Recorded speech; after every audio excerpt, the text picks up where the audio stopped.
Estamos gravando! Boa noite a todos. Mais uma vez daremos início a mais uma maravilhosa aula do nosso curso de extensão, o Supremo Tribunal Federal e a Proteção aos Vulneráveis. Curso de extensão vinculado ao projeto de extensão, o projeto do curso, aliás, do grupo de pesquisa, comemoração aos 5 anos do grupo de pesquisa, Jurisprudência de Direitos Fundamentais.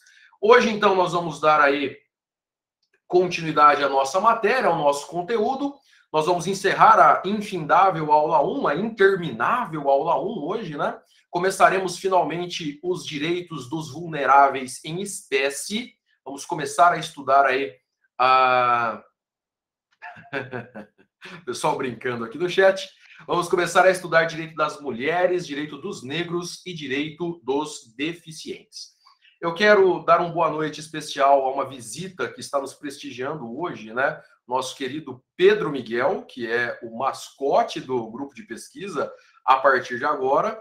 Só porque eu chamei ele não está na tela. Vamos ver se ele consegue. Programa ao vivo é assim mesmo, Micaele. Pessoal acompanhando a Micaele tentando pegar o Pedro Miguel. Agora sim, olha só como foi espontânea a participação dele aqui na aula. É tipo o programa do Faustão mesmo. A hora que você não está esperando, vem a participação, né? Muito bem, olha que lindo, Pedro Miguel aí. Só registrando que o meu segundo nome é Miguel também. Estou considerando uma homenagem. Muito bem, então, queridos. Foi bem voluntário, diz a Amanda. Pois é. Olha lá que lindo, né? Balançando a patinha. Mas, na verdade, ele quer algum biscoitinho em troca por essa participação espontânea. Bom, gente, vamos então começar aqui nossa maravilhosa aula. O pessoal está falando lindo no chat, eu não sei se é para mim ou se é para o cachorro, mas tudo bem, não vem ao caso, não vem ao caso. Vamos em frente aqui, então, e antes de nós darmos continuidade, né, à nossa maravilhosa matéria, eu tinha combinado com vocês que hoje nós teríamos uma participação inicial aqui no começo da aula, né, para falar um pouquinho sobre a experiência acadêmica, né? Principalmente para os alunos que sonham com o mestrado, sonham em seguir carreira acadêmica. Nós tivemos na primeira aula do curso a alegria de comemorarmos juntos, né, a conquista do Saulo, que logo no 5º ano já está aprovado no mestrado à UEMP, a Universidade Estadual do Norte do Paraná. E eu iria dar uma boa notícia hoje, mas eu vou dar uma notícia ainda melhor. Eu iria dar uma ótima notícia que temos um novo mestre entre nós, né? Gabriel Terenzi. Mas o Gabriel não deixou nem a gente comemorar a defesa da dissertação de mestrado e já foi aprovado no doutorado, né? Então, para nós, um motivo de extremo orgulho, extrema alegria. Gabriel, que esteve conosco, né, na graduação no Unitoledo, logo no 5º ano também foi aprovado. Foram os primeiros alunos do grupo de pesquisa, vinculados ao grupo de pesquisa, aprovados no mestrado, Gabriel, a Beatriz e o Ronaldo. Agora já temos o Saulo também, o grupo já está com 4 alunos, né, vinculados ao mestrado e o primeiro aluno vinculado ao doutorado. Então eu pedi gentilmente para que o Gabriel pudesse compartilhar essa experiência, né, com o grupo. Eu acho que sempre é bom nós vermos que pessoas que estão no nosso meio, nossos amigos, né, colegas de classe, de faculdade, já estão trilhando um caminho tão bonito e tão importante na pesquisa. Falei rapidamente com o Gabriel agora à tarde por mensagem e quero ressaltar publicamente, né, queridos, é uma conquista gigantesca. A aprovação do doutorado numa universidade pública do nível da UEMP, né, é realmente algo para ser muito comemorado pela família, pelos amigos e servir de inspiração, né, para todos nós que estamos aí acompanhando a trajetória dos nossos amigos mesmo aqui na faculdade, né? Então, tudo bem, Gabriel? Como está, meu querido? Fortes emoções? Tudo ótimo, alívio agora, né? Que bom, que bom. Gabriel, fala um pouquinho para nós, vamos por etapas aí rapidamente, né? Tem muito aluno que tem interesse em cursar o mestrado, a gente está sempre tentando aí incentivar, né, inspirar os alunos. Fala para a gente um pouquinho, desde como foi a entrada no mestrado, como que funciona o curso de mestrado, os créditos, né? O Saulo já está tomando nota porque vai começar daqui uns dias. Então, fala um pouquinho para nós aí como funciona o mestrado, depois a escrita da dissertação, a qualificação. Faz um resumo, por gentileza. Tá bom. Pessoal, boa noite a todos. Eu queria agradecer ao professor Moacir primeiro, né, por dar esse espaço e agradecer também todo mundo que mandou parabéns aí. Mas o objetivo hoje é que a gente desmistifique alguns conceitos. Vou ser bem rápido para não tomar muito tempo da nossa aula. Eu sei que tem bastante matéria ainda. Mas o que eu queria realmente passar para vocês é que, apesar de, lógico, eu ficar muito feliz com os parabéns e muito realizado, essa experiência que eu tive acadêmica, ela é uma experiência que está muito próxima da gente, tá? Ela talvez pareça algo muito distante, algo muito difícil, e também não vou dizer que é fácil, mas ela está ao nosso alcance. É possível que qualquer um de nós faça, e as provas estão aí, né? Tanto que, como o professor Moacir citou, em 2019 a gente teve 4 alunos da Toledo que passaram direto da graduação para o mestrado. A gente teve um aluno que foi para a Unimar e outros alunos para a UEMP, e a gente teve o caso da Isabela, que está até participando conosco hoje, que acredito que devia ter se formado há um ano, algo do gênero, e também passou para uma pública. Então, os exemplos, e o caso do Saulo, claro. Então, os exemplos estão aí. Eu me coloco no lugar de vocês, porque eu imagino que, por fazerem parte do grupo de pesquisa, vocês, assim como eu na época da graduação, tinham interesse em pesquisa e tinham, eventualmente, essa vontade de, olha, quem sabe no futuro fazer um mestrado, fazer um doutorado, dar aula, enfim.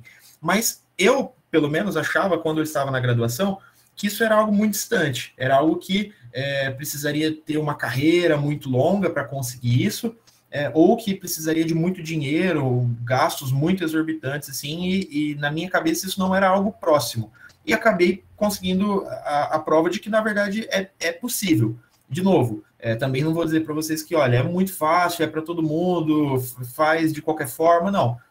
Demanda, é claro, uma certa dedicação, mas é uma carreira, assim como a gente tem pessoas que se interessam muito pela advocacia, tem outros alunos que vão se interessar pelos concursos públicos, a gente tem, imagino que no nosso círculo, aqui que fazem parte do grupo de pesquisa, aqueles alunos que gostam da ideia de seguir uma carreira acadêmica. E aí, nesse caso, com um pouco de esforço, um pouco de dedicação, é plenamente possível, até saindo da graduação, já iniciar essa experiência. Como o professor Moacir pediu, eu vou só passar para vocês uns pequenos conceitos, assim, de mais ou menos como é que funciona, porque eu imagino que até alguns colegas já me mandaram mensagem com algumas dúvidas, e eu acho que é bom a gente esclarecer. Em primeiro lugar, tem muita gente que acha que mestrado e doutorado é uma oportunidade de aprofundamento de um determinado conteúdo. Então, tem gente que fala assim, eu vou me formar agora, eu vou fazer OAB, eu quero advogar em direito criminal, então eu quero fazer um mestrado em direito criminal para me tornar um advogado melhor. Esse não é exatamente o foco de um mestrado e de um doutorado. É lógico que essas pesquisas acadêmicas, elas vão te trazer um conteúdo, vão te ajudar profissionalmente. Você se coloca no mercado com mais competitividade, gera uma autoridade, mas esse não é o objetivo específico de um mestrado e doutorado. Para isso, para se aprofundar em um determinado conteúdo, a gente tem as pós-graduações que são mais indicadas, né? As pós-lato sensu, inclusive a gente tem no Unitoledo, né? Em previdenciária trabalhista, em várias áreas. Essa é uma digamos assim, um aproveitamento acadêmico mais voltado para isso, para se aprofundar em uma determinada área. No mestrado e no doutorado, a gente está falando de uma carreira acadêmica mesmo, de desenvolver uma pesquisa e, durante alguns anos, produzir essa pesquisa, realizá-la e depois defendê-la perante uma banca. E aí a gente precisa passar por alguns conceitos, né? O primeiro deles é que a gente tem uma série de programas de mestrado e de doutorado disponíveis no Brasil, alguns mais perto, outros mais longe, alguns públicos, outros privados, mas cada programa de mestrado e de doutorado tem um tema específico. Então, o primeiro passo, digamos assim, para eventualmente ir para um mestrado, para um doutorado, é escolher um programa, ou alguns, né, porque a gente pode prestar mais que um, se for possível, algum programa que agrade a nossa pesquisa. Então, a gente tem, por exemplo, no meu caso, na UEMP, onde o tema da pesquisa é teorias da justiça e exclusão. A gente tem outras instituições que têm temas diversos. Em Marília, eles pesquisam direitos econômicos, na UFGD se pesquisa direito das migrações, e assim por diante. Então, o primeiro passo é encontrar um programa que tenha mais ou menos a ver com a nossa pesquisa, porque caso você tente ingressar num programa que tem um tema Com outro, você provavelmente não vai passar para esse programa. As pesquisas são bem concentradas em determinados temas. E aí, a partir do momento em que for escolhido esse programa, em que for escolhido esse programa que for do interesse de vocês, basta vocês ficarem de olho nas redes sociais, nos sites das faculdades, etc., porque vão ser publicados os editais quando forem abertos os processos seletivos. E aí o processo seletivo é mais ou menos como a gente está acostumado para um vestibular da faculdade. Vai ser aberto um prazo para se inscrever, vão ser solicitados uma série de requisitos e vão passar por algumas fases para ser aprovado nesse processo seletivo. De modo geral, cada faculdade pode ter mais ou menos fases, uma prova assim ou assado, um pouco diferente, mas em linhas gerais, todo o processo seletivo de um mestrado, de um doutorado, ele vai exigir como fases um projeto de pesquisa, uma análise do seu currículo e uma entrevista, tá? O projeto de pesquisa é aquilo que você quer pesquisar de acordo com o tema da faculdade. É como se vocês pensassem assim, a instituição ela tem um número X de vagas, vamos por 12 vagas para mestrado, e você tem que convencer aquela instituição que você merece ocupar uma daquelas vagas. E como que você faz isso? Apresentando um projeto de pesquisa dizendo, olha, eu quero pesquisar esse problema científico com essa hipótese, com essa metodologia, eu acredito que o meu projeto ele está de acordo com a instituição, quer dizer, se a instituição está falando de direitos animais, o meu projeto tem a ver, ele está inserido nessa temática da instituição, e por meio desse projeto de pesquisa você apresenta aí quais são suas fontes, o seu referencial, etc. As particularidades disso, claro, não dá para a gente tratar aqui, eventualmente a gente discute em outra ocasião, mas para quem está tendo já metodologia, né, no quarto, no quinto ano, vai ter essas regrinhas metodológicas, citações, quem está começando a escrever monografia já sabe mais ou menos como que funciona. E aí, por meio desse projeto seletivo, desse projeto de pesquisa, você se insere no processo seletivo mostrando, olha, essa aqui é a minha pesquisa, eu quero fazer ela se a faculdade me aprovar. E aí depois vai haver uma análise do seu currículo, e aí vai ser analisado aquele currículo Lattes, que já vale o alerta aí, né, para todo mundo que está no grupo manter o Lattes atualizado. Se alguém ainda não tiver criado o Lattes, né, professor, é bom desde logo já criar, porque o currículo Lattes, ele é o currículo do pesquisador, lá constam todas as informações que envolvem a pesquisa, os artigos que você publicou, eventos que você participou, própria ocasião aqui desse nosso projeto do grupo de pesquisa. Ao final, quando a gente publicar o nosso capítulo de livro, esse capítulo vai constar no currículo Lattes, etc. E o currículo Lattes vai ser analisado, e aí, evidentemente, quanto mais publicações você tiver, quanto mais eventos como esse, por exemplo, já vão contar para isso. E aí, ao final, normalmente se faz uma entrevista em que os professores da instituição vão arguir o seu projeto de pesquisa, vão ver se você realmente sabe do que você está querendo pesquisar, quais são as principais características do seu projeto, se você sabe defendê-lo, etc. E aí, ao final, caso aprovado, você começa aí o mestrado e o doutorado. Como eu havia dito, tem algumas faculdades que têm algo a mais, algumas vão exigir alguma prova ou outra, e assim por diante, mas em linhas gerais, seria isso para um processo seletivo. E aí o conselho que fica, para finalizar essa primeira parte, é que eu acho importante, assim, caso vocês tenham esse interesse, quanto antes vocês começarem, melhor. Então, eu e os meus colegas, né, acho que a própria Isa, a gente passou por isso, a gente se preparou nos 45 do segundo tempo, quando a gente já estava no quinto ano, quando a gente já estava com muitas outras obrigações e tal, e como eu disse, foi possível.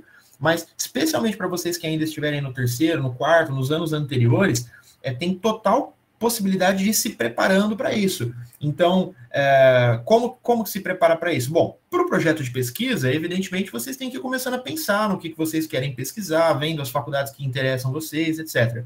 Mas para o currículo Lattes, especificamente, são diversas as possibilidades que vocês têm agora de ir robustecendo ele, deixando ele cada vez melhor. Então, a gente, como eu havia mencionado, a gente vai publicar um livro aqui com um projeto de pesquisa. Se você tem aí uma ideia de um artigo para o IMPEX é um evento científico, conta também para o currículo Lattes. Revistas científicas, por que não? Olha, tem um tema aqui que eu queria tratar na minha dissertação, na minha monografia, eu acho que ele está interessante, conversa com o professor Moacir ou com algum outro professor da instituição, vamos publicar ele em revista científica e começar, assim, aí melhorando o Lattes de vocês. Dessa forma, quando vocês chegarem no quinto ano e eventualmente quiserem prestar, vocês já vão ter um currículo bem mais robusto e aí já vão estar na frente da maioria dos candidatos. E aí passam pelo processo seletivo. E a última questão, professor, pode falar. Só para não perder a linha de raciocínio, está indo muito bem, mas algumas questõezinhas que eu fui anotando enquanto você falava. É uma dúvida muito comum dos alunos. Ué, mas como assim? O senhor foi para o mestrado sem fazer pós? Não precisa ter pós-graduação para cursar o mestrado. A pós-graduação, como o Gabriel bem pontuou, ela é direcionada para o mercado de trabalho, né? Para a sua atuação profissional, você vai se especializar. É que o processo para você ingressar numa pós-graduação geralmente é muito mais tranquilo. Então, a não ser que seja uma universidade pública, de referência, enfim, que exija algum processo seletivo, a maior parte das universidades brasileiras não exigem que você preste uma prova, nada disso.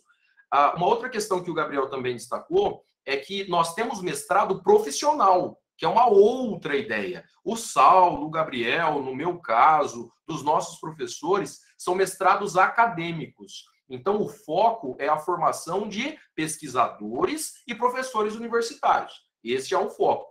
Agora, hoje nós temos um mercado de trabalho tão dinâmico, né, que para quem é do mundo corporativo, eu acompanho muito isso na parte empresarial, nós criamos o chamado MBA, que também é muito próximo a uma pós-graduação lato sensu, né, uma pós que a gente está mais acostumado. O MBA é mais direcionado para a área de negócios, né? Então, ele acaba valendo também como pós-graduação, mas é mais focado para a área de negócios. Então, só para ficar bastante claro, o Saulo foi aprovado, o Gabriel acabou de defender a dissertação, no meu caso é a mesma coisa, nós estamos ingressando, né, e cursando mestrados acadêmicos, direcionados para a pesquisa. Por isso essa fala do Gabriel é tão importante.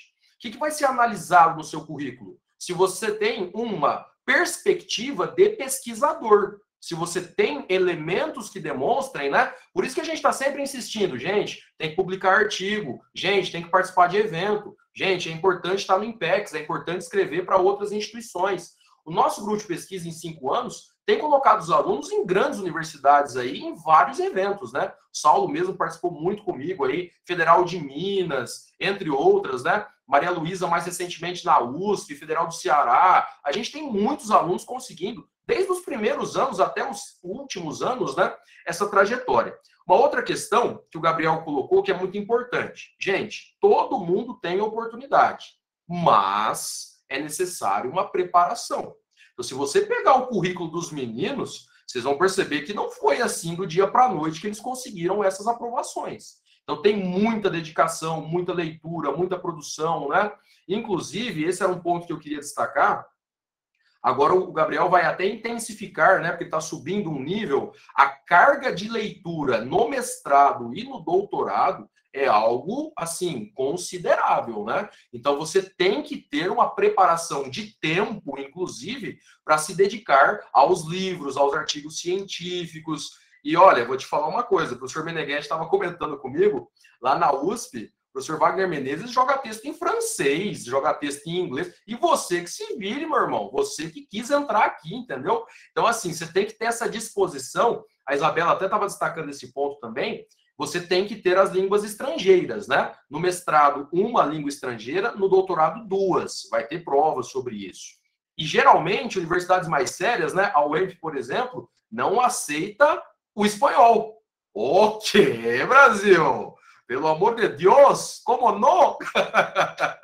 Porque o espanhol é uma língua co-irmã, né? É muito próximo. Então, igual no meu caso, foi inglês no mestrado e inglês francês no doutorado, quando eu prestei a prova. Geralmente é francês, italiano, alemão. Se você tiver aí, né, disposição, chinês, mandarim, japonês, enfim.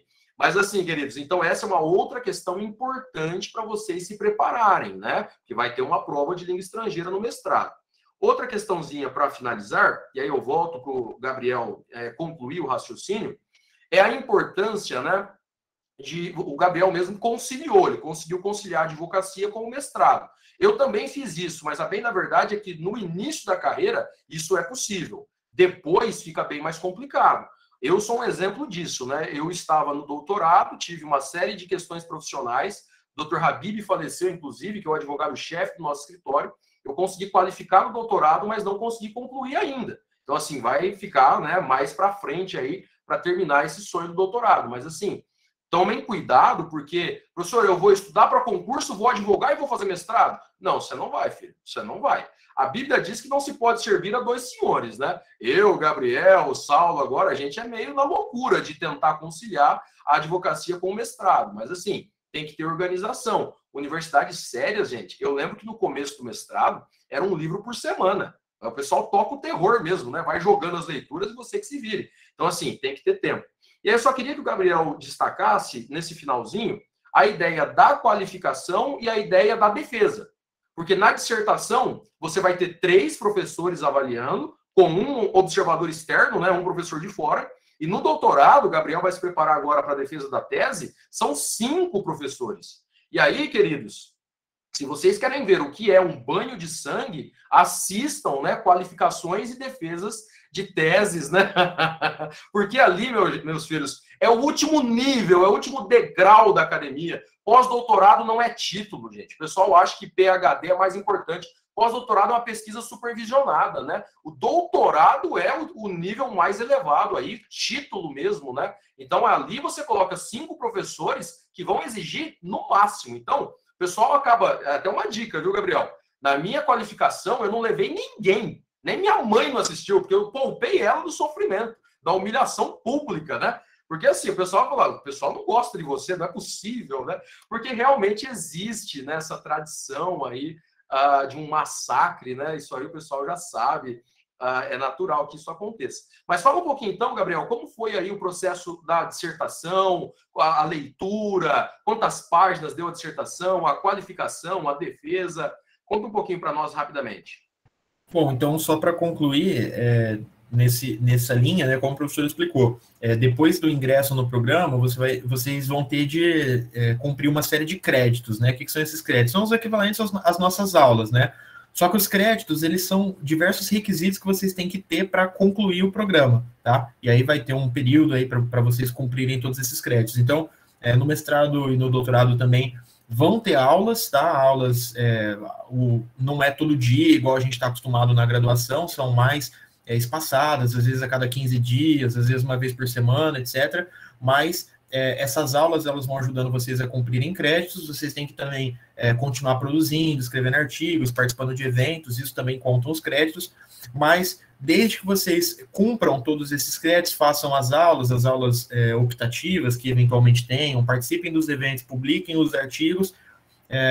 Uma vez que vocês tiverem preenchidos todos esses requisitos e escrito a dissertação, né, que é a pesquisa científica essencial do mestrado, dissertação do mestrado, tese no doutorado, vocês podem se submeter à banca de qualificação, que é como o professor mencionou.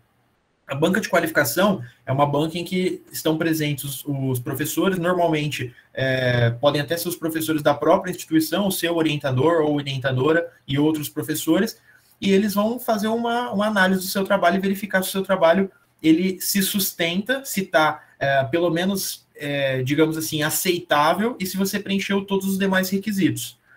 A banca de qualificação normalmente é o momento em que você mais apanha. E eu fiz a mesma coisa com o professor Moacir. Eu não levei ninguém na banca de qualificação, porque é o momento que está em que todas as eventuais falhas do seu trabalho vão ser apontadas, vão ser criticadas, etc. É assim que se faz pesquisa científica, né? Por meio de revisão de pares. E a partir da qualificação, aprovado, né, o trabalho nesse ponto, aí você vai ter mais um tempo para defesa, que é a banca em si, que é o que a gente imagina quando a gente pensa, ele vai defender a dissertação ou defender a tese. A banca de defesa é quando obrigatoriamente tem um professor de outra instituição, porque também se a gente tivesse só professores de um mesmo local, a gente podia ter aquela panelinha ali, a gente podia ter trabalhos que não têm uma qualidade suficiente sendo aprovados. Para evitar isso, tem esse praxe de que sempre tem um professor de fora, etc. E aí, na defesa do trabalho, é que você obtém mesmo o título em que o trabalho vai ser arguido pela última vez, digamos assim. Mas se há uma vantagem, e aí para não deixar vocês também totalmente preocupados, é que no mestrado e no doutorado há uma flexibilidade grande. Então, o número de aulas a que você vai se submeter, o tempo que você vai dedicar para essas aulas, em um semestre, em outro, isso varia um pouco. Isso não significa que, assim, olha, eu vou prestar sem ter preocupação nenhuma, não. Acredito que tenha que ter um pensamento por trás, verificar se vale a pena, o momento que vocês estão, mas tem bastante dessa flexibilidade, o número de aulas que você vai ter, o número de matérias que você vai escolher, etc., e até o final se submeter à qualificação e depois a defesa, uma vez aprovado. Maravilha, Gabriel. Muito bom mesmo. Gente, eu acho que esse é um momento muito importante, né, para que vocês tirem as dúvidas também. Depois vocês podem chamar o Gabriel aí, tenho certeza que ele vai auxiliá-los. E eu recomendo também, como o Gabriel colocou, né, que não precisa ser só comigo, não, tá? Temos vários professores aí que se colocam à disposição, professor Daniel Barilli, professor Renato, professor Pancotti, professor Meneghetti, que são professores que têm atuação forte na área da pesquisa, né? Professor Camila, professor Flávio, enfim, são professores que são amigos dos alunos mesmo e vão estar à disposição aí. E é sempre bom, gente, conversar com os professores. O professor Misaka está no doutorado também na UEMP, né? É sempre bom conversar para que vocês tenham experiência. E a única recomendação que eu deixo, especialmente para o Gabriel, o Saulo vai estar um pouco mais tranquilo, mas vale para o Saulo também, é se organizar desde o primeiro ano, porque se passar um furacão na sua vida, igual passou na minha, pode faltar tempo no final, né? Então, assim, do dia para a noite a minha vida mudou completamente, ao ponto do nosso escritório. Hoje, né, a gente está montando um novo escritório depois do falecimento do Dr. Habib, e aí eu lutei até onde deu na qualificação. Eu fiquei com 4 anos e meio quase, né? A qualificação, eu fui aprovado na qualificação, mas realmente não tinha condições de terminar a tese, pelo menos não da forma como eu gostaria, né? Para a gente que leva de forma honesta a universidade, a academia, eu achei que seria mais justo aguardar o momento adequado, até para colocar a casa em ordem, né? E aí, futuramente, a gente conclui, se Deus quiser, e assim ele nos permitir, né? Mas, enfim, como o Gabriel comentou, a Micaele está dizendo, professor, está desanimando ele. Tô nada, Micaele, já está dentro, né? O mais importante é entrar. Agora vai dar tudo certo, né? Mas, assim, se preparem, porque é realmente algo, queridos, que demanda tempo de estudo. Então, assim, não pense que, não, professor, eu vou fazer lá no 5º ano e ver o que acontece, porque o Saulo me contou por telefone que os professores perguntaram, inclusive, do grupo de pesquisa. Poxa, que legal, né? Você participa de grupo de pesquisa, já tem uma tendência. Porque lá na UEMP agora, tanto o Saulo quanto o Gabriel também fazem parte de grupos de pesquisa, né? Vão integrar mais de um. Universidade pública, praticamente todo professor tem um grupo de pesquisa, então você vai circular ali, né? Eu, particularmente na UEMP, tenho grandes amigos. O professor Vladimir Brega Filho, que foi meu orientador, tenho um carinho profundo por ele, foi um grande parceiro. O professor Hilton tem um grupo muito famoso também, o professor Santin, enfim, tem vários professores lá também que acabam colaborando. Bom, gente, o negócio é o seguinte, esse momento, na minha visão, é extremamente importante para inspirá-los, para que você acredite no teu sonho e faça acontecer. Então, um planejamento a longo prazo. Eu lembro de conversar com o Gabriel, com a Beatriz, o próprio Ronaldo, no comecinho do 5º ano, que já era um tempo muito apertado. O Saulo já veio numa trajetória, né, desde o primeiro ano, fazendo parte do grupo de pesquisa e entendendo melhor aí. A gente não falava isso para o Saulo, mas a gente acreditava que com o currículo que ele construiu, dificilmente ele não seria aprovado, né? Porque é uma trajetória muito consistente. Participação internacional, capítulo de livro, eventos, grupo de pesquisa por 5 anos, muito difícil não ser aceito, né? Mas mesmo assim ainda teve que fazer o projeto, se submeter à entrevista, correu o risco de não ser selecionado. Porque você acha mesmo que só tem o Saulo aqui na Toledo? Você pega um cara da USP, você pega um cara... Nossa, meu, é o Brasil inteiro brigando por vagas aí. O Gabriel bem colocou, na minha época eram 10 vagas. No doutorado eram 5. Você imagina isso, né? Então a gente foi, assim, numa disputa sangrenta mesmo, né? Para conseguir entrar. Mas, graças ao bom Deus, tanto o exemplo do Saulo quanto do Gabriel, como o meu exemplo, que sou formado pela Toledo também, é para mostrar para vocês que é possível. São pessoas como vocês, que estudaram no mesmo lugar, sentaram na mesma cadeira e conseguiram aí, né, graças a um trabalho que foi desenvolvido. Eu sempre falo isso para os alunos, a conquista do Gabriel é uma conquista muito significativa. A primeira vez que eu prestei o doutorado, por 0,88 eu fiquei em 2º lugar e eu não classifiquei. Então eu fui para o 2º processo seletivo e aí eu passei no 2º. Mas na primeira vez, você teve que amargar uma reprovação. Então não fique aí, pô, professor, mas e aí? E aí, meu querido, faz parte da vida. Agradeci todos os professores e tentei de novo. É isso que você tem que fazer. Então você sente o golpe e continua. E eu fiquei assim, eu lembro que na época foi doído, porque na prova escrita eu fui melhor. Por uma diferença pequena, eu fui melhor do que o segundo colocado, que o primeiro colocado. Aí, por uma questão de currículo, ele tinha 5 anos a mais que eu, já tinha mais publicações, inclusive. O quê, Brasil? É, filho. E acabou classificando e fez o doutorado, é meu amigo, inclusive. Mas, assim, se preparem, inclusive, para as derrotas, tá? Ah, professor, tentei, não consegui. Porque vocês estão ficando mal acostumados, né? A gente vem aqui, ó, prestou, passou, prestou, passou. Pensa que é sempre assim? Não é sempre assim, não. Então, cuidado aí. Se não der certo a primeira vez, reorganiza o planejamento, continua tentando, que no momento certo as coisas acontecem. Beleza, queridos? Maravilha? Muito bom, então. Muito obrigado, Gabriel. Um grande abraço aí, desejo sucesso, boa sorte, né? Tenho certeza que vai ser aí uma experiência muito importante na sua vida e você que já é excelente vai ficar ainda melhor. Beleza? Muito bom, gente. Vamos então agora terminar a nossa maravilhosa aula. E aí, queridos, eu só até vou colocar isso para vocês durante o intervalo, né? Fiquem tranquilos, porque se por algum motivo, né, professor, a gente está tendo aí algumas paralisações e tal, se não der o tempo de aula, eu vou colocar mais aula para fechar o conteúdo, tá? Não vai ter prejuízo. Então, se a gente tiver que fazer um dia a mais de aula, mesmo que você não consiga assistir, vai ficar gravado aí, todo mundo vai ter acesso. Eu estou mais preocupado com a qualidade do que propriamente com o tempo, né? Então, a gente está conseguindo construir aos poucos aí a base. Hoje nós começamos com pelo menos 2 grupos vulneráveis, né? A gente vai falar sobre mulheres e negros, principalmente. Hoje é uma aula, assim, gente, muito importante. Por isso que eu coloquei no grupo. Quem não vai assistir ao vivo, tem que assistir a gravação depois. Então, deixa eu só terminar a matéria, porque ficou faltando 2 slidezinhos, né? 2 slidezinhos lá da aula 1, a gente encerra e começa a aula 2. Deixa eu só fechar aqui. Muito bem, vou colocar aqui na tela. Todo mundo consegue ver bem? Mandem um ok, por gentileza.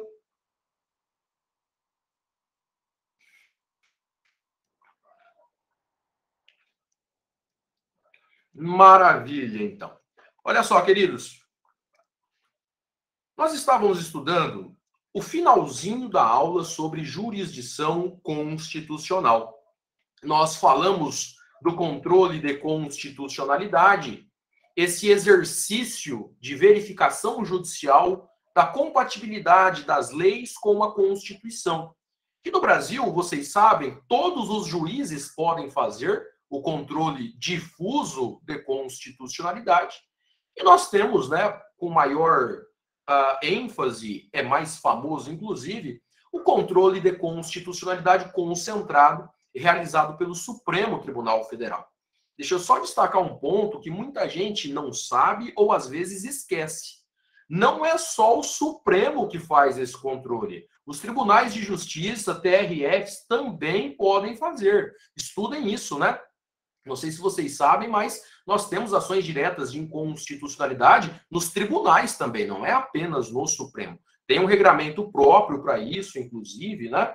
Mas o que interessa para o nosso curso, para as nossas aulas, é o controle concentrado de constitucionalidade exercido pelo Supremo Tribunal Federal. O Supremo basicamente analisa uma lei e verifica se ela está de acordo ou não com a Constituição. Mas não é apenas uma lei. O Supremo também pode analisar, e esse é um assunto muito interessante para vocês estudarem, uma omissão inconstitucional. Não é só lei que é analisada, pode ser uma omissão também, a falta de lei. Inclusive, nós temos 2 mecanismos processuais para combater as omissões inconstitucionais, né? Eu tenho a ação direta de inconstitucionalidade por omissão, que carinhosamente nós chamamos de ADO, e nós temos também o mandado de injunção. São 2 mecanismos processuais para combater omissões inconstitucionais. E aí é uma questão muito relevante, porque o Supremo exerce uma função criativa, né? quando tem uma omissão, o Supremo exerce uma função criativa, criação judicial do direito. Bom, nós entendemos então que o Supremo faz a proteção da Constituição, ele é o guardião da Constituição. E aí, quando nós estudamos as funções do Supremo, dá uma olhadinha aqui no gráfico. Nessa parte ADI, ADO, ADC e ADPF são as chamadas ações do controle concentrado. Então, você provoca o tribunal para fazer o controle de constitucionalidade através de uma dessas ações. Ou uma ação direta de inconstitucionalidade, ou uma ADO, ação direta de inconstitucionalidade por omissão, ou uma ADC. A gente vai começar a aula 2 estudando a ADC 19, envolvendo a Lei Maria da Penha, né? Então, a ADC é a ação declaratória de constitucionalidade. E nós temos também a ADPF, a arguição de descumprimento de preceito fundamental. Presta atenção, gente. Eu acho importante nós darmos algumas orientações para os alunos. Professor, eu ainda não vi nada sobre isso. Sabe o que você tem que fazer, então? Pegar um livro de direito constitucional e dar uma lida na parte controle de constitucionalidade. É uma parte significativa, né? Professor, já estudei isso, mas faz bastante tempo. Para revisar, pegue o livro e estude. Gente, eu tenho tentado fazer uma pregação para os alunos mudarem a forma de assistir aula. Assistir aula não é sentar na frente do computador ou sentar na sala de aula e ficar ouvindo o professor falar. Você tem que ter uma participação ativa. Cara, nunca ouvi falar disso. Anota e pesquisa depois. Anota e vai dar uma olhada em textos, vai dar uma olhada em vídeos. É assim que o conhecimento é construído, né? Então, quando nós falamos, por exemplo, de efeito backlash na aula passada, se você nunca ouviu falar disso, você tem que anotar e depois estudar de forma mais aprofundada. É assim que o conhecimento vai sendo construído.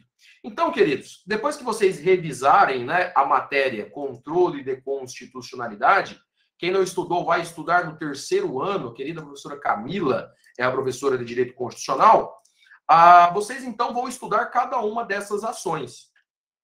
O mais importante para agora, e você percebe que eu estou fazendo uma revisão de alguns conceitos bem básicos, porque nós temos alunos dos primeiros até os últimos anos, então o nosso curso tem que ser acessível para todos. Tainá está deixando aqui a homenagem à professora Camila, Rainha Camila, né, do Direito de Toledo, maravilhosa, é isso aí, Tainá. Foi minha professora e hoje muito me honra, né, ser colega de docência. Bom, queridos, olha só então. No controle concentrado, aí vem o finalzinho da nossa aula passada. Quem pode promover essas ações? Professor, qualquer pessoa pode entrar com uma ADI no Supremo? A resposta é não. A legislação brasileira, inclusive a própria Constituição, impõe que existem algumas autoridades, alguns entes que podem propor ADI, ADC, ADO, ADPF. Essas pessoas são chamadas de legitimados. Professor, quem são os legitimados, então, do controle concentrado?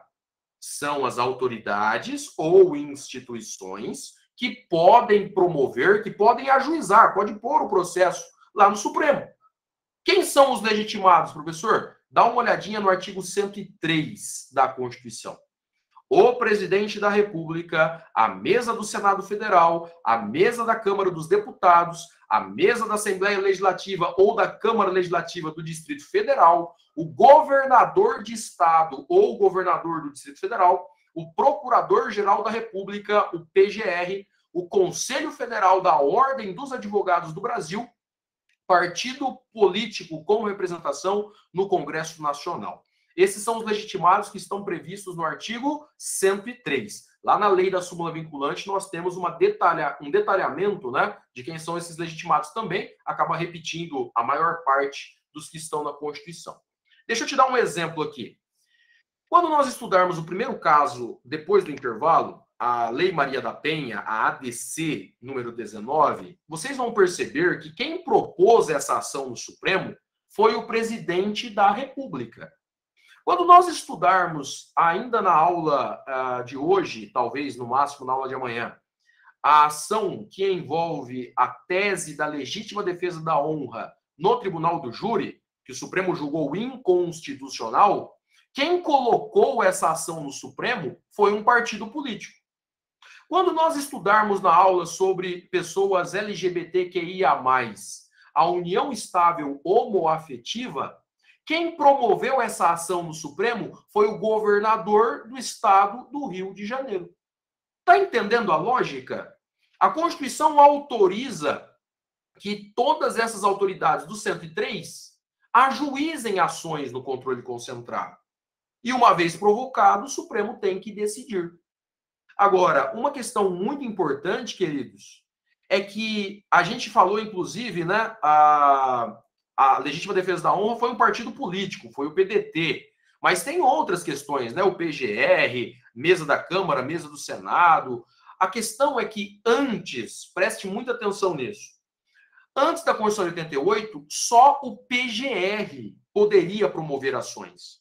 Então você concorda que era mais engessado? Nós tínhamos um único legitimado para promover ações no Supremo. A Constituição de 88 abriu esse leque e autorizou que todas essas pessoas... E aí vem o ponto principal. Quando você fala que o Conselho Federal da OAB pode propor ações, quando você fala que partidos políticos com representação no Congresso Nacional podem propor ações, você está democratizando o controle de constitucionalidade. Agora, tem um detalhe. Quando eu falo de partido político, a Constituição exige representação no Congresso Nacional. O que significa isso, professor? Significa ter pelo menos um deputado federal ou um senador eleito. Porque senão você cria partido aí e sai promovendo ações sem cabimento, né? Tem que ter pelo menos um deputado federal ou um senador eleito. Então vale muito a pena vocês estudarem essa nova função dos partidos políticos. Uma outra questão que eu elevo o debate aqui para trazer, quem tiver interesse em pesquisar sobre esse tema, lá na Alemanha, nós temos a chamada ação popular constitucional. Então, as pessoas podem promover ações diretamente no tribunal, né? Vale a pena conhecer um pouquinho do direito comparado. Sobre legitimados, todo mundo entendeu? Manda um ok para mim, por gentileza. São as pessoas que podem promover as ações no Supremo Tribunal Federal, né? As pessoas que vão levar os casos à apreciação do STF. O pessoal falou que está tudo certo, maravilha. Então, vamos para o último tema dessa aula. Eu quero destacar também a súmula vinculante, como um instituto que foi colocado na Constituição por uma emenda constitucional. Quando a Constituição brasileira foi escrita, foi redigida lá em 1988, não tinha previsão de súmula vinculante no seu texto. A súmula vinculante ingressou no texto constitucional no ano de 2004, pela emenda constitucional número 45 de 2004, que ficou conhecida como a emenda do Poder Judiciário, a reforma do Poder Judiciário brasileiro. Aqui nós temos um instituto que autoriza o Supremo Tribunal Federal a criar o direito. Grava essa ideia. A súmula vinculante, queridos, tem um poder que às vezes você não entende, né, numa primeira leitura. Eu dei um exemplo na aula passada que o texto da Constituição fala uma coisa, a súmula vinculante fala outra e prevalece a súmula vinculante. Quando eu falo de súmula vinculante, eu geralmente digo que ela tem mais poder do que uma lei. Como assim, professor? Pense comigo rapidamente. Me ajude aí a raciocinar a aula. Se eu tenho uma lei federal e eu, Moacir, não cumpro essa lei federal, imagine que eu seja um prefeito, vai? Eu não cumpri a lei. O que você tem que fazer? Responde aí para mim rapidamente. Um prefeito municipal que não cumpre a lei, o que você faz?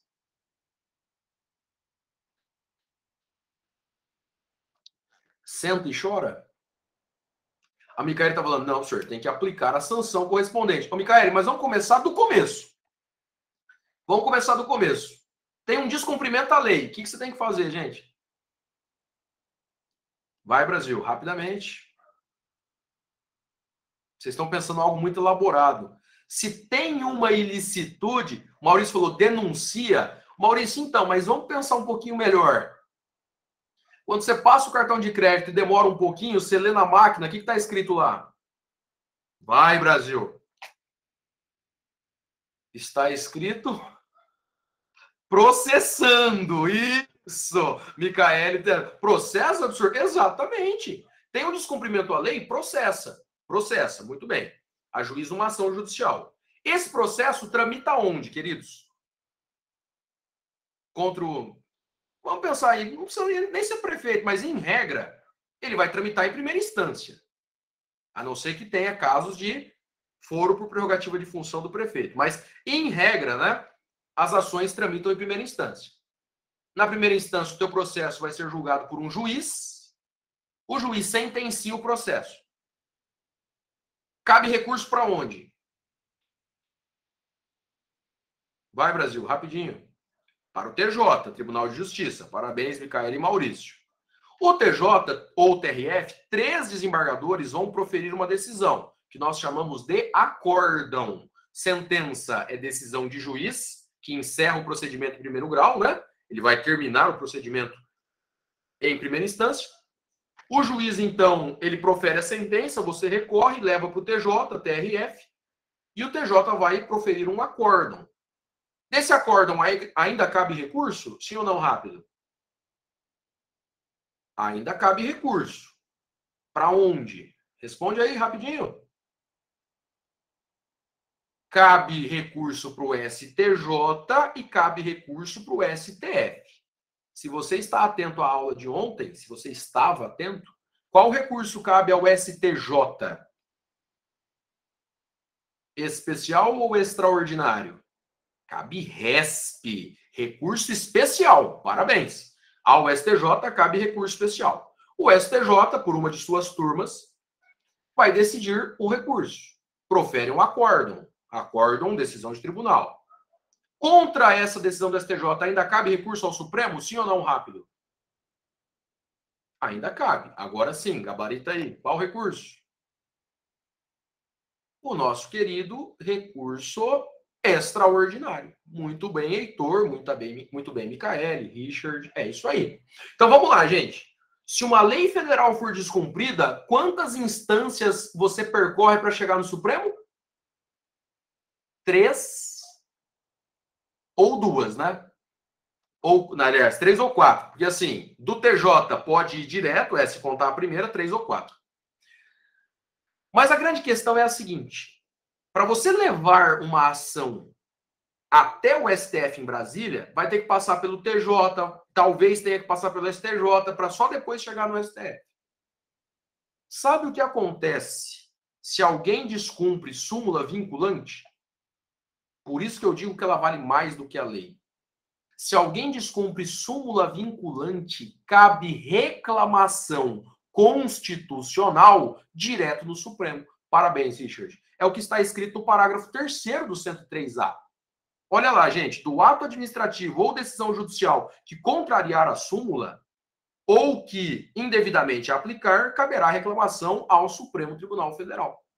Então, uma questão de primeira instância já vai direto para o Supremo através de reclamação constitucional. Percebem a importância da súmula? Vamos entender o que é essa súmula vinculante para encerrar a aula. Leia comigo o 103A caput. O Supremo Tribunal Federal poderá, de ofício ou por provocação, de ofício é por iniciativa própria, tudo bem? De ofício, por iniciativa própria, porque ele mesmo tomou aquela iniciativa, ele quis fazer. Ou por provocação, quando é provocado por alguém, mediante decisão de 2/3 dos seus membros. Quantos ministros temos no STF, gente? Coloca o número aí para mim no chat. Vai, Brasil, movimenta um pouco. Quantos ministros? Tenho 30 alunos online, 2 respondendo. Vamos, filho. 11 ministros, professor. Isso. Então, por 2/3 de 11, né? 2/3 de 11 ministros. Após reiteradas decisões sobre matéria constitucional, aprovar súmula. que a partir de sua publicação na imprensa oficial terá efeito vinculante. O Richard está ensinando aí, né, uma associação mnemônica, STF, somos time de futebol. Time de futebol de campo tem 11 jogadores, logo 11 ministros. Muito bom. Para a galera do concurso, isso ajuda muito, né? Assim como o STJ, somos todos Jesus, idade de Cristo 33, né? Viveu até os 33 anos, 33 ministros no STJ. Muito bem. A questão é a seguinte, queridos. A súmula vinculante, ela é um enunciado, um comando que o Supremo escreve e ele vincula todo o poder judiciário e toda a administração pública, seja ela direta ou indireta. União, estados, municípios, Distrito Federal, autarquias, fundações, empresas públicas, sociedades de economia mista, tudo isso, a administração pública, direta ou indireta, será obrigada a seguir a súmula vinculante. Faz sentido a todos, gente? Tranquilo até aqui? Professor, por que é importante isso? Porque a súmula vinculante, em 2004, levou ao tribunal a ideia de precedente obrigatório.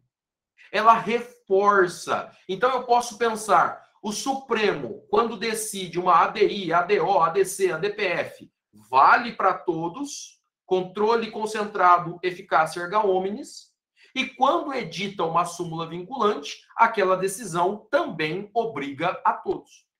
Com um detalhe especial. Se você não cumpre uma súmula vinculante, existe um mecanismo processual chamado reclamação constitucional que você ajuiza direto no Supremo. Perceba, então, que nós estamos dando a oportunidade do tribunal criar o direito. Professor, súmula vinculante é lei? Não. Não é lei porque não é feita pelo Poder Legislativo, mas ela tem força de lei.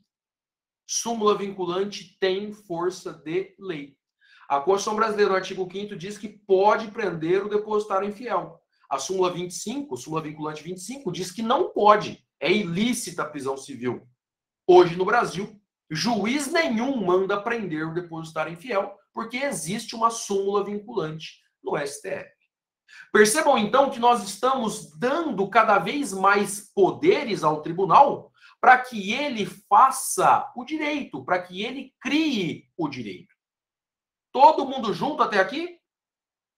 Parágrafo 1º diz que a súmula tem por objetivo a validade, interpretação, eficácia de normas determinadas, acerca das quais haja controvérsia atual entre órgãos judiciários ou entre esses e a administração pública, que acarrete grave insegurança jurídica e relevante multiplicação de processos sobre questão idêntica. Então, a ideia da súmula é o seguinte: professor, está tendo uma certa confusão. Tem juiz no estado de São Paulo que aplica a lei de um jeito, tem juiz em Minas Gerais que aplica de outro. Tem tribunal no Rio Grande do Sul que aplica de um jeito, tem tribunal no Sergipe que aplica de outro. Está entendendo a oscilação jurisprudencial? Se o direito brasileiro é um só, se o direito federal deve ser aplicado em todo o território nacional, a súmula vinculante é uma orientação que o Supremo dá, que é obrigatória. Então, ela vincula os juízes e tribunais no Brasil. Todo mundo junto? Tranquilo? Temos dúvidas? Você está percebendo que em 2004 nós reforçamos o tribunal? Nós demos ainda mais poder para o STF? Está entendendo que o ativismo judicial ele não nasceu do dia para a noite? O tribunal foi se empoderando, né? O tribunal foi ganhando cada vez mais importância, cada vez mais poderes mesmo, competências, atribuições. E com isso, então, hoje, preste atenção no que eu vou te dizer. Atenção, galera da OAB segunda fase. Na tua prova da OAB, muito provavelmente, você vai ter que colocar uma súmula ou uma súmula vinculante. Muito provavelmente. Professor, qual matéria? Qualquer uma. A OAB quase sempre exige o conhecimento das súmulas. E aí, só para a gente finalizar, existem duas modalidades, né? Súmula simples e súmula vinculante. Súmula simples, qualquer tribunal faz. Nós temos súmulas do TJ São Paulo, temos súmulas do STJ, temos súmulas do STF. Você já comprou um vade-mecum? Sim ou não, rápido? No vade-mecum, lá no finalzinho, tem uma parte destinada só para súmulas. Inclusive, isso tem ganhado um nome da doutrina. É o chamado direito jurisprudencial. Direito jurisprudencial. Tudo bem, queridos? Tem uma polêmica terrível agora com o novo CPC, porque o novo CPC fala que toda súmula é obrigatória, né? Os juízes deverão observar. Tem um artigo do CPC que dá a entender que toda súmula é obrigatória. E aí a doutrina se debate, né? Se realmente a lei federal pode criar essa obrigatoriedade ou se teria que ter status constitucional como a súmula vinculante que ingressou no texto constitucional com a emenda constitucional 45 de 2004. Inclusive, essa emenda constitucional 45 de 2004, se você nunca estudou, anote e estude. A reforma do Poder Judiciário. Foi ela, inclusive, que incluiu o parágrafo 3º no artigo 5º. Rápido exercício de memória. O que é o artigo 5º, parágrafo 3º? Quem lembra? Artigo 5º, parágrafo 3º, fala sobre o quê? Parágrafo 1º fala que direitos fundamentais têm aplicação imediata. Parágrafo 2º fala que os direitos fundamentais da Constituição não excluem outros de tratados internacionais ou de princípios. E o Richard, que não está para brincadeira, estabelece um quórum qualificado. Para quê, Richard? Quórum qualificado de 3/5 para tratados internacionais de direitos humanos. Exatamente. Parabéns, Richard. Parabéns mesmo. Gente, vamos fazer o seguinte. Como a gente está terminando essa aula 1, eu vou terminar a aula agora. E aí a gente faz uns 15 minutinhos de intervalo, porque você não teve tanta matéria agora. Então 15 minutos tá bom, vai? Vamos voltar 8h30, pode ser? Que aí a gente faz 1h30 de aula sobre a aula 2. Tranquilo? Conto com vocês, então, 20h30. Obrigado pela presença de todos até aqui. Não precisa nem sair da sala, só vou fechar a gravação e já voltamos. Um abraço, tchau, tchau.